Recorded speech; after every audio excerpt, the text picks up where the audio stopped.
हर किस्म के रूहानी, जिस्मानी और तिब्बी मसाइल के हल के लिए हकीम हाफिज बिलाल अहमद का चैनल सब्सक्राइब कीजिए। अस्सलामु अलैकुम वरहमतुल्लाहि वबरकातुहू।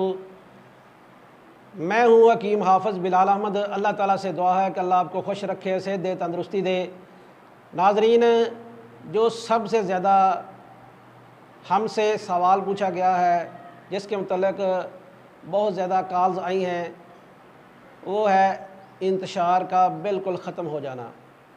पाकिस्तान से भी, मुख्तलिफ़ शहरों से, पाकिस्तान से बाहर भी, मुख्तलिफ़ ममालिक से हमें बहुत सारे मैसेजेज आए हैं, कॉल्स आई हैं और उन्होंने पूछा है कि हमने बहुत सारी अद्वियात इस्तेमाल की हैं, बहुत सारे माजूनात पाकिस्तान से हुक्मा से मंगवाए हैं, बहुत सारे नुस्खा जात मंगवाए हैं, बहुत महंगे महंगे नुस्खे इस्तेमाल किए हैं, मगर इंतशार बिल्कुल ना होने के बराबर है, जिसकी वजह से हमारी जो है अज़दवाजी ज़िंदगी वो बिल्कुल ख़त्म हो चुकी है और हम अपनी बीवी के पास भी नहीं जा सकते। इसके मतलब हमें कुछ अपने तजर्बात, मामूलात और मुशाहदात हमसे शेयर करें।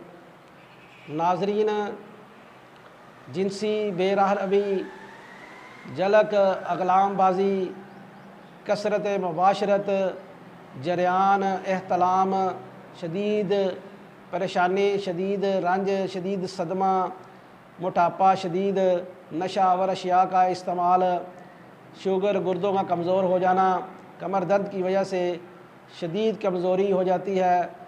ऐसे महसूस होता है जैसे इंसान बूढ़ा हो गया हो, सारे जिस्म में दर्द महसूस होता है, कभी कब्ज़ हो जाती है, कभी गैस बनती है, कभी बदहज़मी हो जाती है, नाव बहुत परेशान करना शुरू कर देती है, ब्लड प्रेशर भी कम हो जाता है।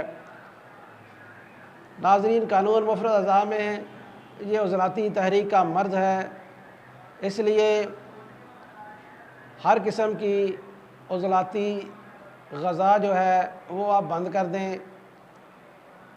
उनमें उज़लाती असाबी चीज़ें आप बिल्कुल बंद कर दें। वो क्या है?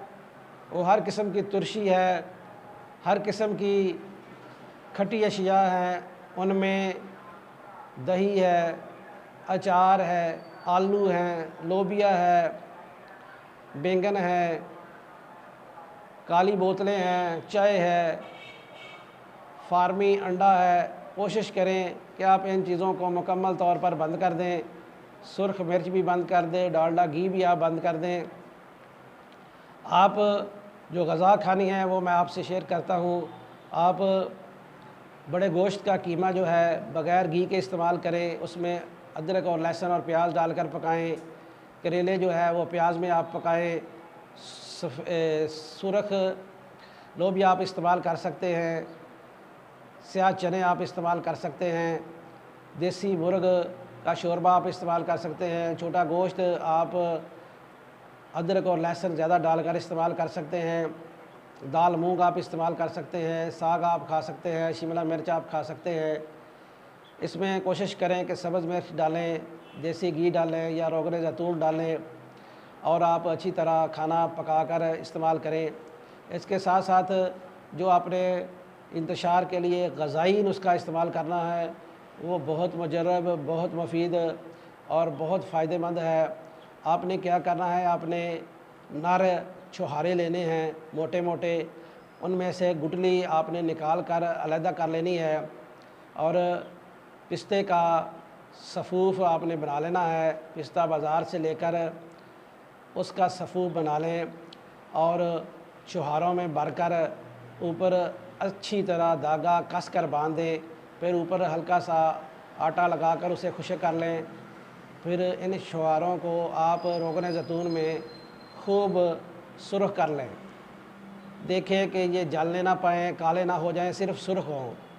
जब सुर्ख हो जाए तो आप आयल से निकाल कर इसे ठंडा कर लें। ऊपर से आटा उतार कर बिल्कुल ठंडे हो जाएं, फिर आप इस्तेमाल करें। ये आपने 5 छुहारे सुबह खाने हैं और 5 छुहारे शाम को आपने खाने हैं।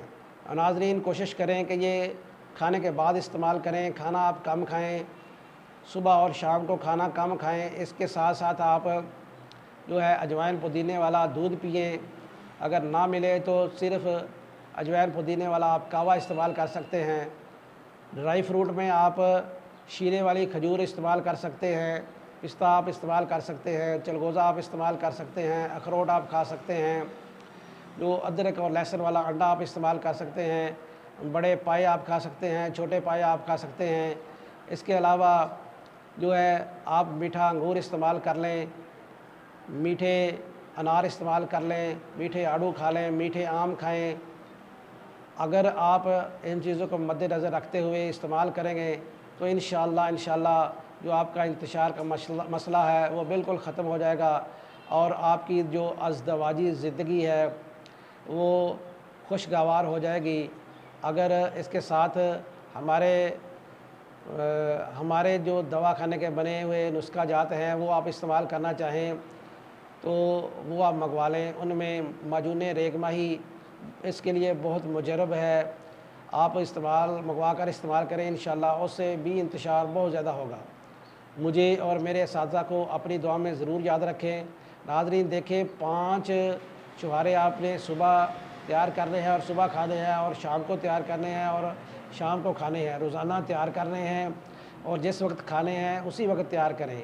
इसके अलावा आप पहले बना के ना रखें क्योंकि वो ज़्यादा फ़ायदेमंद नहीं होंगे। मुझे और मेरे साथी को अपनी दुआ में ज़रूर याद रखें। अस्सलामु अलैकुम व रहमतुल्लाहि व बरकातुहू।